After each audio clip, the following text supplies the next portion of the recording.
Delighted to welcome you all here. Welcome to Davos. Welcome to this important discussion. We are at 50-year anniversary of the invention of the internet, and as of December, 50% of the world are connected.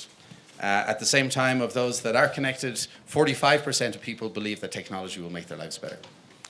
We face a number of urgent questions. Technology can clearly bring great benefits to society, but we need to understand also the challenges, address the challenges. This is part of an ongoing stream of work at the World Economic Forum.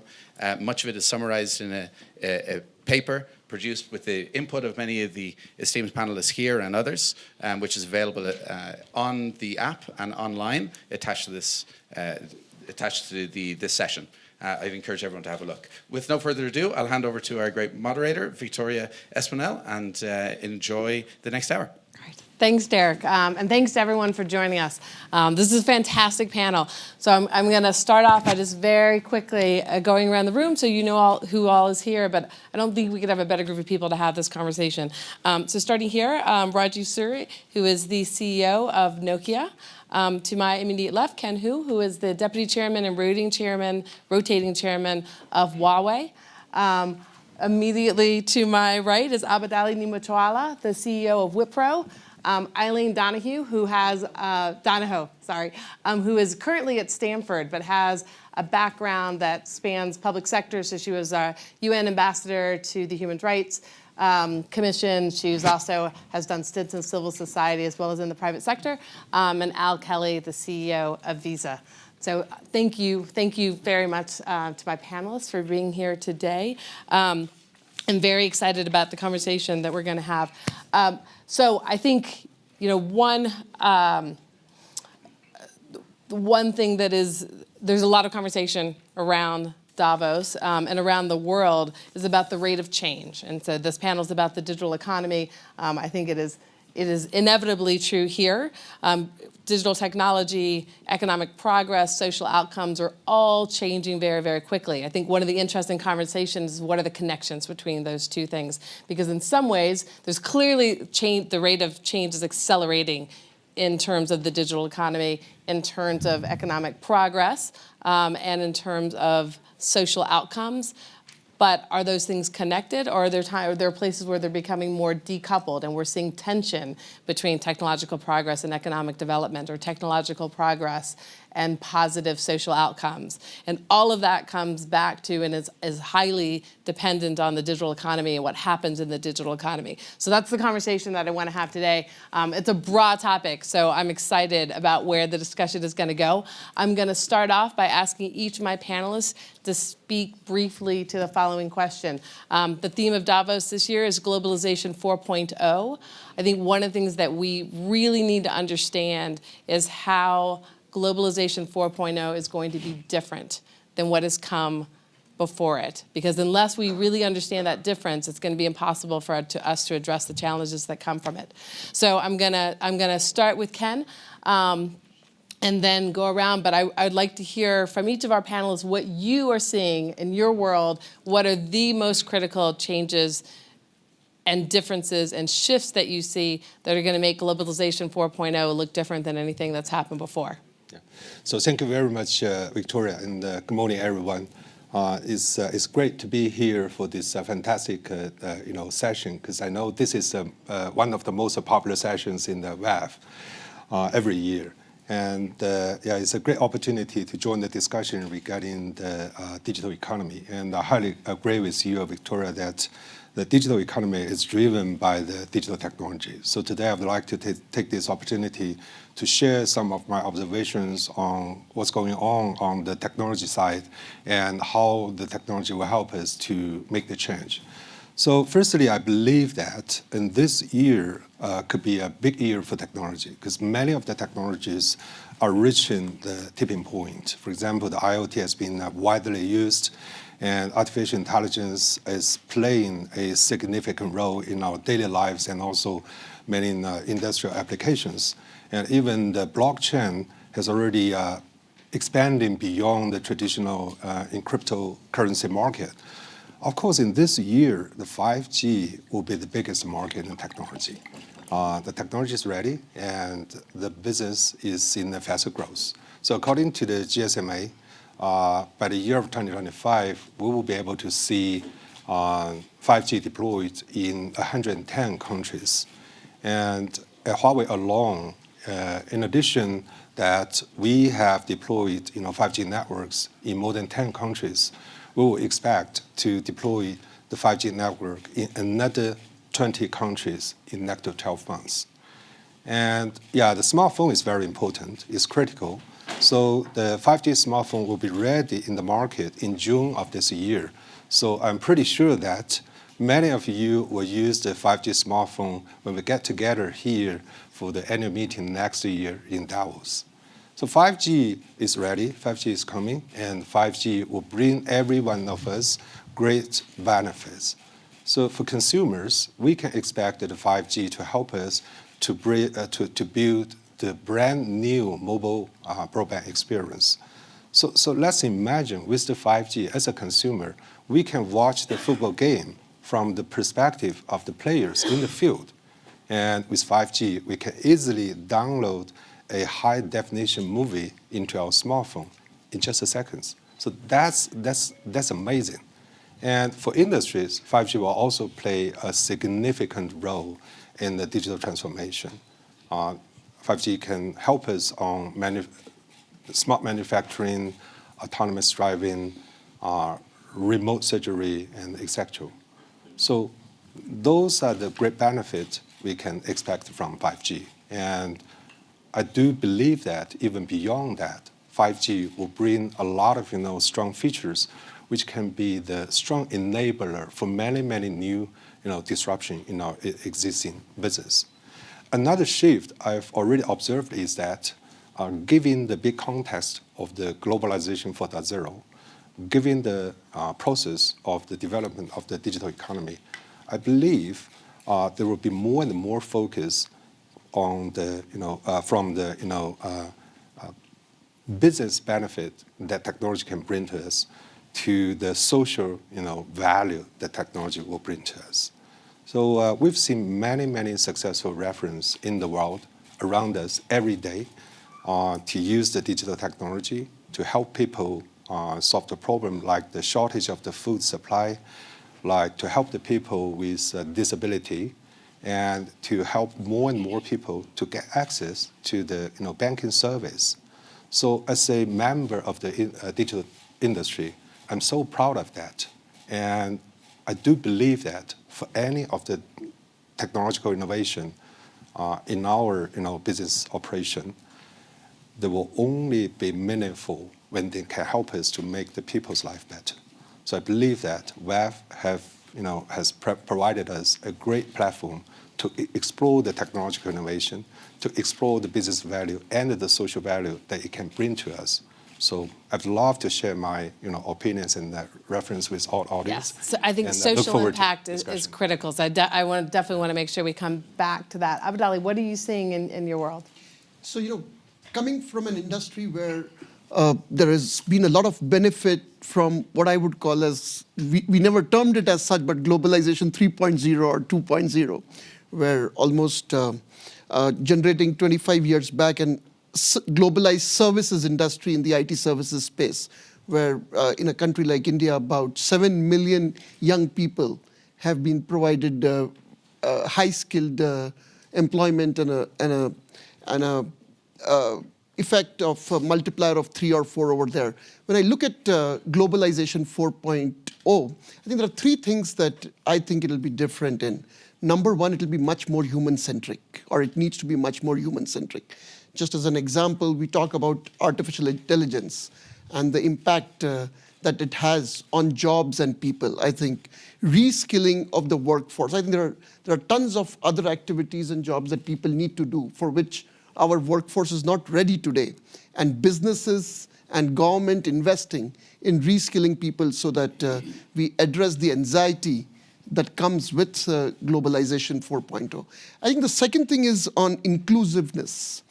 We need to be much more inclusive overall. And I'll just give you an example of Wipro. As we globalize, as we are locally recruiting across the globe now, because globalization 4.0 is different from having mobility of people from one place across the globe to hiring, for example, locally. Today in the US, we would hire about as many people that historically we would have hired in India. Of course, if we can get all the STEM talent that we need from the campuses and colleges out there. So overall, that needs the ability for businesses to be able to assimilate culture.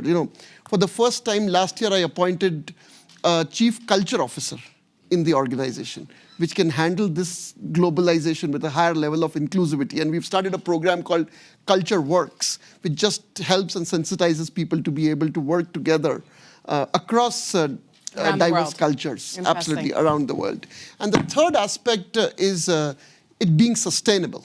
Because one of the things that we realized in globalization 3.0 or whatever is definitely it created disparity. There was a level of anxiety and angst that we see across, coming through the political system, coming through the socio-economic system, and I think it needs to be much more sustainable. And apart from being much more localized while we globalize, I think it needs to make sure that we provide opportunities to people where in the long term, the disparity that globalization 3.0 had created is much less. And I think there's a lot of stuff where there could be a much more positive narrative around the societal benefits of globalization 4.0 along with technology that we can talk about. You said localized while globalized, and that's a concept that I love.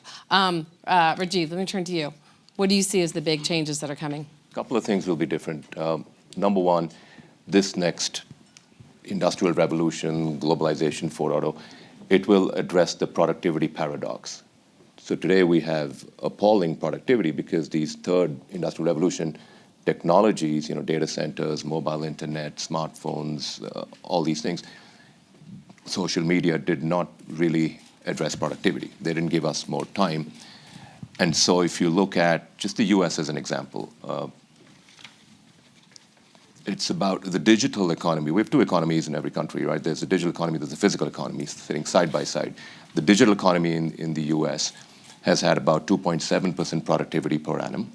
The physical economy has had about 0.7% productivity per annum. The digital economy naturally got 30% of the economy, but it's 70% of the ICT investment. So I think the first thing is it will address the productivity paradox. And of course, 5G and the fourth industrial revolution will underpin that. And I believe that there will be a tipping point at some point where this productivity starts to meaningfully increase. And we think for the US, it's going to be in 2028, so starting about 2028 to 2033, where it will be sort of a very fast rise in productivity, because there will not be the digital haves and digital have-nots. And we're not going to sit here and talk about ICT as a notion because everybody will be digital. And we think when there are four sectors of the economy, digital health networks, digital transportation networks, digital energy networks, and digital manufacturing networks, i.e. 5G and these fourth industrial revolution technologies go to these sectors underpinned by a digital communications network, that's when you'll get that tipping point. And then I agree with what Abidali, you said, that it will be local because the nature of 5G is going to be such that computing will be decentralized, data will be decentralized. You will have to provide these services that you talked about within 100 kilometers of the users of these services, whether that be for industry or for consumers like us, because virtual reality and these sort of closed-loop automation technologies need that close distance. So from a world where it's been global cloud, centralized systems, you'll go to decentralized systems, decentralized data, decentralized services, decentralized computing. And I think that will provide this global local thing that you talked about as well. Interesting. Eileen? So I would highlight as the big trend that I see is this dramatic swing in the pendulum from optimism to pessimism about the effects of digital technology on society and on people. So we've seen an erosion of trust among citizens that they will be the beneficiaries of digital technology. And I would also highlight the erosion of confidence among governments, especially democratically oriented governments, that they can fulfill the promise and live up to their obligation to simultaneously protect the liberty and human rights of citizens, the security of the society, national security, and protect democratic process. That combination, all while they're advancing economic growth. I think that there's a loss of confidence in the feasibility of doing all those things simultaneously. I think everybody in this room has heard the term techlash, which in 2018 was shortlisted as one of the Oxford Dictionary's terms of the year, words of the year. Here we are, January 2019. For us, it's already a cliche that there's been a techlash. I live in Silicon Valley, and it's very, it's an old term at this point. I see two big strands of discontent in this techlash. One is about economic inclusion. That has two parts. One is people don't have confidence that they will partake in the economic upsides, that they will, that the benefits, the economic growth and benefits and the wealth are going into fewer and fewer hands. And so the wealth distribution challenges we've had pre-digital, we now have on steroids. The second part is the labor issue and the concern about massive labor displacement. And even people who have confidence that in the long game, we will get there and find a way to machine human interaction, new skills. Everybody senses short game, ugly transition. The second big strand of discontent is almost, I don't know, they compete. I don't know which is worse. Is more about trustworthiness, and I would put that more in the political, civil liberties, human rights, democracy camp. That has three dimensions. One is the erosion of privacy. It's as though everybody has woken up to the reality that digitization of society has gargantuan consequences for privacy. And finally, people are understanding privacy matters to the exercise of liberty. Simple idea is if everything you say and do is tracked and monitored by governments, by private sector companies, it will have a chilling effect on what you feel free to say, where you feel free to go, et cetera. So right there. The second part of this concern is that digitization of everything has made us society-wide, systemically less secure. There is a great sense of vulnerability. Neither governments nor private sector know how to protect our data, our infrastructure, and our identities. And then the last piece everybody knows very well in the last year especially, but last couple of years, is this dramatic concern about cross-border weaponization of information and eroding the ability of citizens to have their say in democratic process, and governments are confused about how to protect. So those are the things we have to address. There's a lot there. Yeah. One thing I would say though, I think absolutely agree. Hopefully we can come back and talk about some of the specific elements you talked about under trust of privacy and security, for example. But I think there's a real connection between the lack of trust being driven by some of the economic concerns that are out there. And so I don't see how we fix the trust deficit by not focusing on the economic part. The inclusion part. Right, which is not to say that the other issues don't need to be addressed as well, but I think inclusion, I think it's a prerequisite to building that trust Inclusion, back up. trustworthiness is the only way you have sustainability. Certainly when you're talking about trust in the public sector. For trust in companies, I think that's actually that's an interesting topic that I want to see if we have time to talk about today as well, because I think that that balance has really shifted as well. But Al, let me go to you next and last in terms of how globalization 4.0 will be different, and what are the big changes that you're seeing? Thanks, Victoria. Look, I think improving the world moves the world, connecting the world, I should say, improves the world, it moves the world, it actually shrinks the world. And I think there's three big factors. One is clearly innovation, and a number of my colleagues have touched on it. And it's not just the fad of the day. You got to be actually trying to solve real problems, reduce friction. Second is partnerships. It's hard for any one company to do, or any one government to do everything on their own. And I think we all have to be embracing working together. And I know at Visa, that's a big deal for us. We can't get anything done without a village of partners. And it's critical that, in fact, partnership becomes a bigger deal going forward in globalization 4.0. And picking up on Eileen's point, I think customer citizen centricity is critical. We've got to keep the citizen, the consumer, at the focal point of our thinking in everything we do. And I do think we've started to see some changes. I mean, the reality is that for the first time in 2018, the middle class is now greater than those of people that are in poverty. And I think globalization and technology and urbanization have started to lift people up. And the trend is that by 2030, we'll see upwards of 2/3 of the people around the world in the middle class. The other thing that's happening is people are increasingly meeting in cyberspace. The realities are that e-commerce is growing 4 times that of bricks and mortar. Content is available on demand. Subscription models are exploding. In the last 60 seconds, Amazon shipped almost over 1,100 packages. Uber enabled almost 1,400 rides globally. Visa processed 350,000 transactions in the last 60 seconds. So it really is happening, but we've got to do this in a way that keeps the customer and the consumer and the citizen at the center of our thinking. So I want to talk a little about inclusiveness, because that's come up in a few different ways already. And I think it's really important, the discussions that we're going to be having here all week at WEF. So I would love to hear from the perspective of you all, where you sit, what you think are the most important things that you can be doing inside your companies, or for others using digital economy technology to try to improve and increase inclusiveness in a real concrete way. So, we've been thinking about this quite a lot, and one of the things which we've realized is, as a leader of the firm, we look at inclusiveness and how we can impact our employees, because you start with employees and winning their trust. And we found 2 things which have worked quite well for us. One is the larger purpose of the organization, which is beyond business.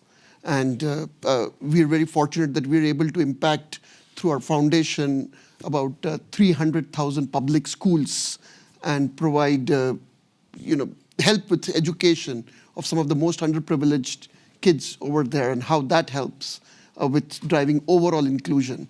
And the second thing for the employees, which becomes a very important criteria when we ask young people why they join Wipro, the number 1 reason is the purpose of the organization. And the number 2 is the investment in reskilling and initial training and reskilling. And I think that's worked very well for us. Especially in education, I'll take an example of how it drives more inclusion, is enabled by technology, essentially. What we found is, while directly using technology for education, and I'm talking about primary school education, there's not a direct correlation there, but in enabling teachers who help primary school education, making them better teachers, especially in the public schooling system, is through creating a peer network of teachers, and teachers learning from each other. Now, this concept existed always, but the ability, and here now, if I talk about some remote areas of the world where people are dedicating themselves, teachers are dedicating themselves to teach some of the most underprivileged children, to be able to empower them through technology, and now technologies like 5G and others would enable that more and more, of creating a peer network by using some very simple technology tools like social media and Facebook for them to become better teachers, are things that have worked very well. We've provided some ability to agriculturists and fishermen to be able to get the price democratization, or they being able to understand and taking the middlemen out of, once they fish in the sea, before they reach the jetty, right, they know which jetty to go to, because what is the price that they can command, which earlier, if they reach a jetty, they used to sell it to a middleman based on the price that the middleman decides. So I think enabling that inclusion is helping create a positive narrative. It's good for consumers too.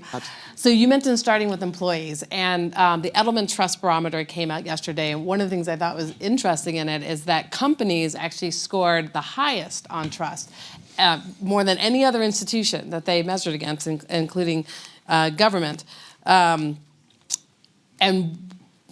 as a sort of specific level of detail on that, for employees specifically, 80% of employees said their CEO was the institution that they trusted the most, more than government, more than civil society, more than any other institution. And what went with that is that they then wanted their CEO to be a leader. They wanted to be hearing from their CEO what their CEO believed, both in terms of the business product of the company, but also kind of beyond that. I thought that to me was surprising. I thought there was a very interesting learning from it. Although I think in thinking about it, I think it also resonates with the way that you see many CEOs and companies acting today. But your comment on starting with your employees, I think it is a great example of that. Rajeev, would you talk a little bit about how you see that from the perspective of Nokia? From our perspective, Nokia, I echo what you said, Abidali. So, I mean, people increasingly are joining for a purpose. What is the larger purpose of the company?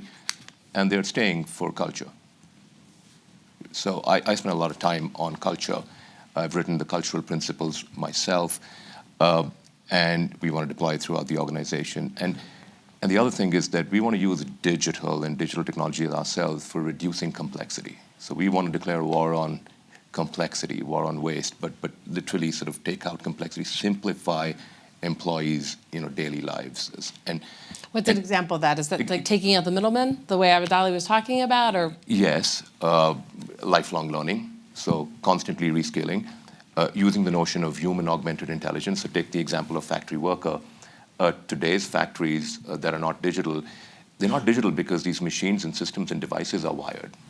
So that means you can't actually repurpose them, reprogram them, and sort of move them around, and it's not simple. So the reason of deploying AI and 5G with low latency technologies there is actually simplify their lives. We're not saying we're going to replace the factory worker. The factory worker will be a lot more empowered because these things will just become wireless.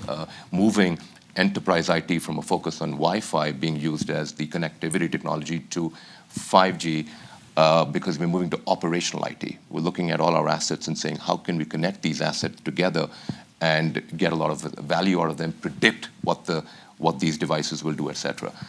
So I think it's about reskilling, but purposefully, knowing that there will be disruption because of AI and data and all of this. There will be disruption. There will be change in occupations. We don't think that jobs will necessarily reduce, but occupational changes will definitely happen. But knowing that upfront and working on it, reskilling, providing continuous learning opportunities, because now more than ever, lifelong learning is an absolute must. I want to come back to that awareness, because I think that's actually one of the things that's going to be really different about globalization 4.0. But Al, you talked about putting the customer in the center of everything, and privacy and security have come up a few things. One of the challenges there is the customers want a lot of different things, right? Customers want convenience, customers want privacy, customers want security. How do you put all that together? Is it possible to have it all, or do customers need to make choices? No, I think it is possible to have it all. And if I look at what we're trying to do, we're trying to create ubiquity around the world. Anywhere you go, that you're able to transact commerce, whether it's buying a good or service, or selling such.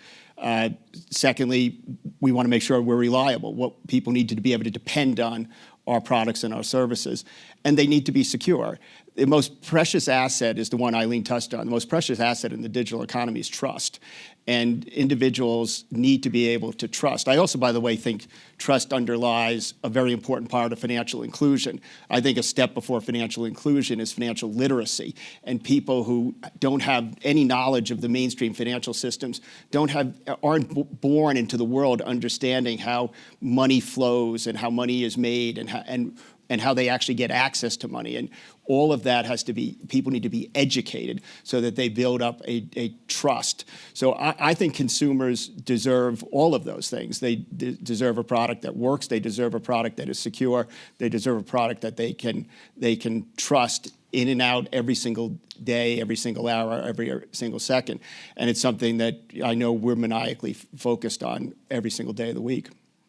And sorry, Rajeev, were you going to jump in there? No. So for that maniacal focus, I'm sure all of you have that in how you run your companies. How does that manifest itself? Is that in your security networks? Is that in how you're training your workforce? How do you make that a reality? So one of the examples I will give, and we're a B2B business, but still winning the customer's trust.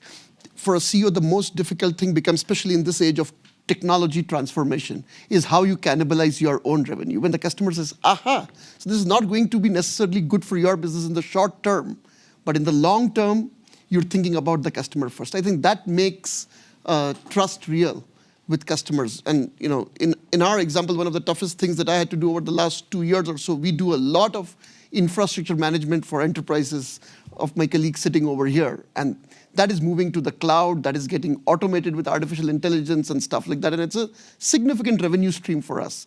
If we go proactively and talk about how we need to do it, and at least personally, I realized that while the CEO can talk about it, you need to change the whole incentive system and the DNA, and as Rajeev mentioned, the culture across the organization to be able to become customer-centric. And at one point, I had to divest a significant part of my revenue to make it real for our own employees, other than customers, to be able to see that we really are thinking about the customer, even in the short term at the cost of the enterprise. And of course, then you have to learn as a CEO the trick of communicating that to the analysts, because quarterly results and markets are a reality that every CEO deals with. So I just thought I'll share a personal example on that. That's great. Ken, I know, have been thinking a lot about social impact. Do you want to talk? And you mentioned it a bit a few moments ago. Can we come back to that? How are you thinking about it? Sure. I'd love to talk about that again. I believe that while we are talking about digital economy, while we talk about the globalization, the next round of globalization, I think the social value we can create should be part of the key considerations. Because the purpose of the digital economy is not just to pursue the economic growth, but to make sure that that growth could be inclusive, could be sustainable. And we, as the technology provider, we do have the opportunity to identify the challenges that we're facing in the society. And we do have the capability to use our technology to solve this problem. So, for example, the shortage of the food supply in the world is a big challenge for us. And we will have a lot of discussion here in Davos this year. And let me share with you one of my own experience. When I was a little boy, I had a wish. I wanted to eat the rice every day. However, that's impossible back then in China. Why? Because at that time, the production of the rice in China was very limited, very limited. My family has 4 persons, and we were only allowed to buy 2 kilogram rice per month. So as a result, we were able to eat the rice every weekend. So today, when I talk this story with my kids, it's pretty hard for them to understand. But for me and my parents, this is a really unforgettable experience. Yeah, fortunately, the situation has been greatly changed by technology.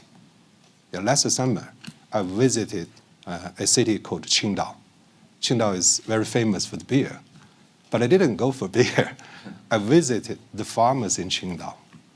Actually, the farmers were using sensors, Internet of Things, and big data analytic to recover the soil with too much salt for rice growing. Actually, that's the soil they couldn't use before. And with this solution, from my calculation, in China, we were able to recover the unused soil for the usable farmland by 5%. So China is a big country.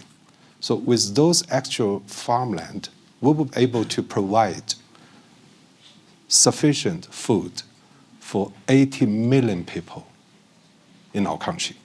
So that's 10 times the population of Switzerland. I'm sure that for all of us here today, it's no problem to have the rice every day. However, we should be clear that according to the United Nations, nowadays, there is even 900 million people in the world suffering from the shortage of the food supply. So I do believe that we can help them with the technology. And this is just one of the examples in the agriculture industry. So I believe that we can expand the power of the digital technology to many different sectors. By working together, we can repeat this successful story in every industry, in every country. So let's talk about what we need to make sure happens so that we can repeat that success story. And I also want to talk a little bit about kind of the narrative that's around that, because one of the things, you talked about techlash, one of the things that I certainly see in my world is that there is a great level of concern. I think someone's already used the word angst on the panel, and there are legitimate concerns out there to be addressed. But there is also enormous progress. So, as a specific example of that, and there were 7 times more people in the world today than there were in 1820. But if you look at the number of people living in poverty, the absolute number has gone down not the percentage, but the absolute number has gone down from 1820, notwithstanding that we have 7 times more people that live in the world today. If you look at economic measures, education measures, even some environmental sustainability measures, there has been progress. And yet it often feels like there is a very negative narrative in the world today.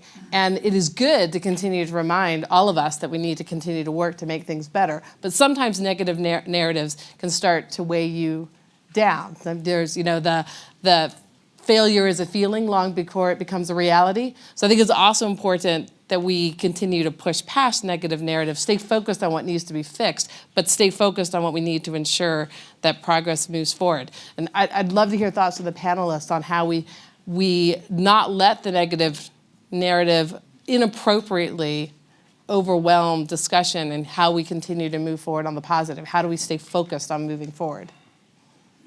I think I want to come back to this decentralization of computing, and the whole notion of 5G is going to be this decentralization, because the benefit of 5G for many industries like you talked about is basically low latency, what we call high responsiveness, low downtime.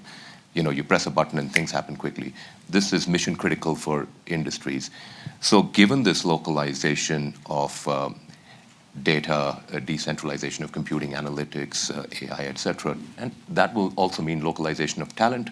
And so I think there is a possibility for us to get this harmony back in terms of, reducing nationalism, because there will be much more focus on local economies in this next generation of technology, which we call the 4th Industrial Revolution. And of course, it has to work as a seamless whole. Doesn't mean that globalization is going away, but there is the potential to bring power back to local economies, I think, with this shift. Localized while globalized. Eileen? Yeah.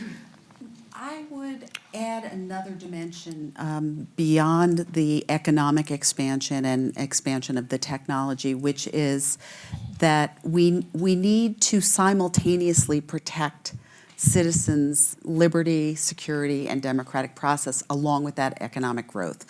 And so I think a big part of this is we need new governance models. I mean, this is the WEF, the whole big theme of a new governance architecture. And obviously, our globalized, digitized environment is deeply challenging to the post-World War II order. And the simple concept of nation states defined by territorial boundaries. And so we need to push beyond that, and I think that's why we've seen such a shift to the private sector. The private sector has really taken on a lot of governance responsibility. They own, operate, secure much of the critical internet infrastructure for civilians. They set the parameters of access to information on their platforms, those kinds of things. I think we need to expand beyond the concept that they're accountable to consumers or users. They're accountable for the effects of their technology to the larger society. And I think a big part of that accountability is a governance model that brings in citizens and civil society and other stakeholders. So instead of relying on government or only the private sector, you have to bring in civil society, citizens, and it's got to be multi-stakeholder.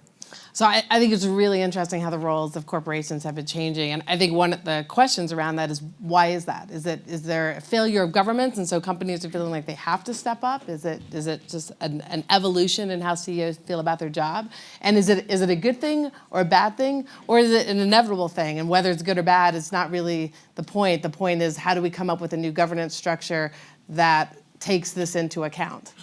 I'll just make one last simple point, is I think just the simple idea of globalization means that entities that think of themselves as global actors are much more naturally fit for that environment, where, as opposed to nation states that think of themselves as responsible for people within their territory and jurisdiction. Just to add, being a member of the tech industry, I think it's just also learning and growing up process. In early 80s, the pharma industry has undergone that, whatever is the equivalent of techlash. Or, if 10 years back we were here, we were talking about the financial services industry having undergone that. I think we just need to be more proactive and learn to deal with how to address that narrative, which doesn't all become just the techlash and the ill effects of technology, but the phenomenal benefit that the society is having from technology. And ensuring that's happening. Yeah, I do want to contribute my ideas on how to deal with that. And my point is that we should think big but act small, and we should try to recover the soil. Yeah, from my perspective, I think we can invest on some fundamental aspects like this development of the skill. Because that's the key for all the societies to embrace the benefit of the digital economy, and that's a joint effort needed across the different stakeholders, from the government, from the industry. Yeah, the government will have a lot of things to do. However, we as the industry can do our own job. Yeah, we can spend our effort internally in our organization to help our employees to enhance their digital skill, and we can help our organization to understand that this is kind of value of the organization, and give the room to the employees to empower them, to inspire them to explore how to contribute on that. So, for example, in my company, we have a program called Seeds for the Future.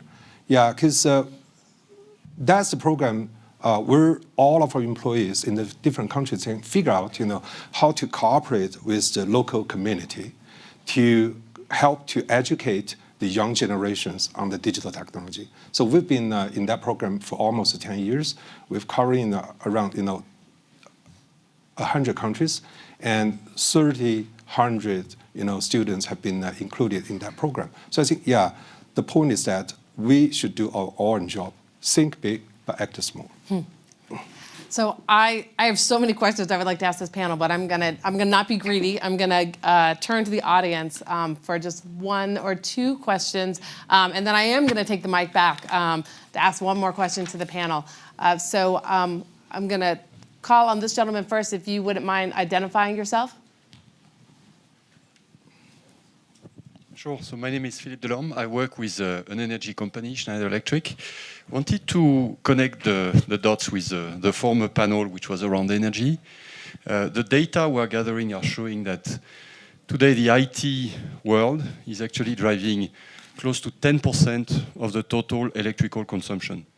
And all our models are showing that actually within 10 years, that all IT industry, semiconductor, data center, telcos, actually are going to drive 20 to 30% of the whole electrical consumption in the world. My question, so we've talked about the whole cultural change and so on. How do you see energy in that whole digital transition? Is it a big deal for you? Do you have any program to drive down energy or to be more effective with energy? How do you see that? Al? Well, Visa is a B2B technology company. More than about half of our employees work in technology. About 5% of our workforce works in cybersecurity specifically. And our data centers are our engine room for everything that happens. And we're very, very committed. By the end of next year, we're going to be at 100% renewable electricity in our data centers. We think about it a lot, both for many reasons: what's best for the world, what's best for our cost base, and what does it mean in terms of purpose? You know, we want to continue to improve the world, and that sense of purpose is very, very important to us. And being committed to being smart users of energy is and smart users of what happens in the environment is just a natural part of the way we do business.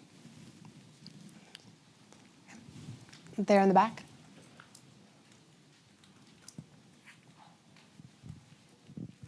Hi, I'm Francis Rafal from the Global Shapers Vienna Hub. Thank you very much for sharing your thoughts on inclusiveness. When we look at the reality, I think, of course, we have to retrain people, but the reality is that we probably won't be able to retrain people fast enough. So by the day someone's finished training over 3 or 4 or 5 years, the job we've been training that person might already be gone. So I was wondering, what do you think about the concept of universal basic income that, for example, is financed by an automation tax that will gradually increase over, for example, a period of 20 or 30 years until when everything, like all the basic needs people need, are fully provided, fully automated, that everybody can live without the need to work? I was going to say, if no one wants to take that, I'd be happy to offer some thoughts, but Well, Eileen, I want to give my panelists deference. I don't have a big problem with the idea of meeting people's basic needs. I do think a lot more thought has to be go into the meaning of work in people's lives. And so just by handing over money, I don't think we're solving the problem. And the sense of disenfranchisement that comes with labor displacement. I think the dignity of work, Dignity and of that feeling work. that purpose in your life is critically important. But people's basic needs absolutely need to be met. Subsistence. Vanessa, Ken? Yeah, I shared I shared the point with Eileen that we're all aware that the universal income is just kind of experiment in some specific countries, and I don't think it's the right timing for us to figure out how to expand that globally. And get back to your first question, how to do the faster training for the digital technology. I think one of the power we can leverage is the technology itself. Actually, nowadays we have cloud computing, we have artificial intelligence, and we have smart devices in everybody's hands. So you should leverage this technology and change the traditional training model. And actually, with the cloud, with the smart devices, we can actually make the training on demand, make the training as a service. So you can use it anytime you need. All right. Okay. Final question. Sorry. Hi, Vijay Punasamy from the Kwai Group in Hong Kong, which is an e-commerce platform. Just going back on this trust deficit, which we mentioned earlier, who's going to be the first mover to address that? Do we leave it to governments, or should the private sector take the initiative to address the trust deficit, which clearly is growing? Thank you. I'll just start. So, there are a couple of points of trust deficit. One is, of course, people feeling left behind, and we talked about it in terms of jobs displacement and so on. But the other is privacy, cybersecurity. People value their data. They want to know what are the trustworthy services, what are the untrustworthy services. So education matters there. But I think there it is going to be a coalition of government and business to develop these good privacy and cybersecurity policies that can simply be applied across various countries. Because if you look at US, it's very different from Europe. Europe is GDPR, US is fairly fragmented. So I think the notion of privacy as a human right and the ability to come up with somewhat practical, pragmatic processes with government and business help across the world would be a defining moment if we could start to enable that. It's the partnerships that Al was talking about. Yeah. I'm a little less negative on this trust thing. I think it's precious and we have to protect it. But to me, it's about leadership. And leadership at the top of corporations, at the top of not-for-profits, at the top of governments, taking their job seriously and leading and giving people something to believe in and putting the citizen and the customer at the center of all they do. If leaders did a lot more of putting the customer or their citizen at the center of what they were thinking about, we would have logical policy, and I think there would be greater trust. But I maybe I'm crazy, but I tend to be more of an optimist on this than a pessimist. I think we can go through down periods of time, but at the end of the day, if we look at where the world was 50 years ago and where the world is today, it's a much better place. And I believe that will be the case 50 years from now. I heard a deep and anguished sigh when I said that it was the last question from the audience. I'm going to allow one more question from the audience from the gentleman just there. Thank you. One of the listening to this. Introduce yourself, please. Pardon? Introduce yourself, please. I'm John Stasinski from PIMCO. One of the questions I'm curious about as I've listened to this discussion is really trying to address the elephant in the room, and that is, given this broader discussion that's taking place and sort of the T's between the United States and China, one of the biggest T's in that discussion is technology. And if we look at the United States' approach to certain aspects of intellectual property going forward versus China, and what China's doing, there's obviously a world where the two work together, and there's obviously a world where they're two separate technology worlds. I'd be interested, given the august nature of this panel, how people see those fundamental issues about the technology space affecting what has been accomplished so far, and how that's going to affect this certainly in the short term. Well, I'll just say briefly, as someone who spent much of her life in public service, most recently serving President Obama in the White House, and now is in technology policy, I think a world in which China and the United States can work cooperatively together, and obviously countries like companies are going to compete and they're going to try to innovate, and that's, I think, good for the world if it's done in a way where there are rules wrapped around it. But a world where we have greater cooperation, I think, is definitely where we want to strive for. Are there other thoughts the panelists would like to offer? And then I'm going to take the mic back. I can go, but perhaps Ken, do you Eileen? Well, obviously, yes, we would like global cooperation. We need global cooperation on this. The one point I would underscore is that even though we need new governance models, the post-World War II structure isn't cutting it right now, we don't need new values. We have enduring values. They have been with us for time immemorial, and we must protect them. And so that's the one part I think we've got to figure out how we continue to protect the core values of liberty, security, democratic process, human rights. At the same time, we do economic growth, and we do that in a global way. Great. All right, so I'm going to do a lightning round for, oh, sorry, Ken.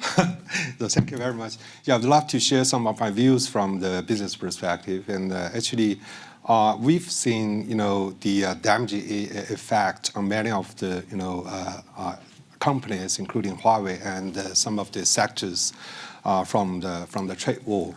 And as the technology industry, we're highly relying on the global supply chain and the global, innovation ecosystem. So we are probably, suffering the most right now. And we've seen, many companies, taking, quick actions to, deal with this, very tough situation. And my point of view is that, just being, reactive is not sufficient, because we are at the turning point of restructuring of the global economy, and we're actually at the turning point to get access to the, discussion of the, new globalization, which is called the 4.0. So I do have some points to share with, the business communities and also the government. I believe that, that's, cooperation, that's a joint effort needed across the different stakeholders. For the government, I would say that the government should, understand the business, nature, and should be clear that the current globalization is the result of the competition and also the cooperation based on the comparative advantage. So it is not the pursuit of any single country for the absolute primacy. So we will have competition, but we need cooperation. And at the same time, the business community, for the short term, we can react to the existing trade war. For example, we've noticed that many U.S. and China companies adjusted their forecast for earning for the next year.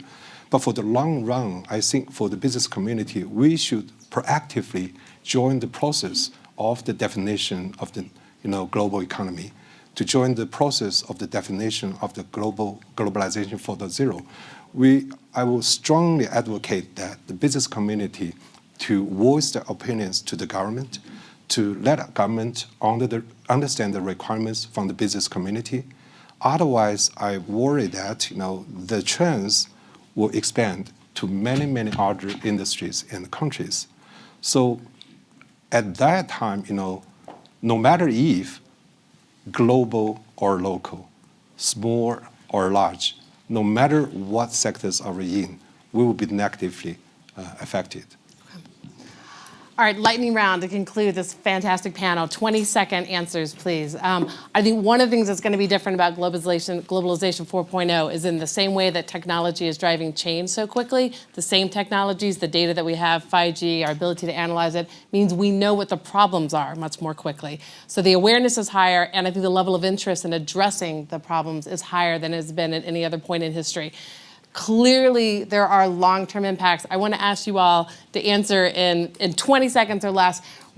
What do you think today is the most important thing that you or anyone in this room should be doing to try to make sure that we are set up for success? And Rajeev, I'm going to start with you and go around.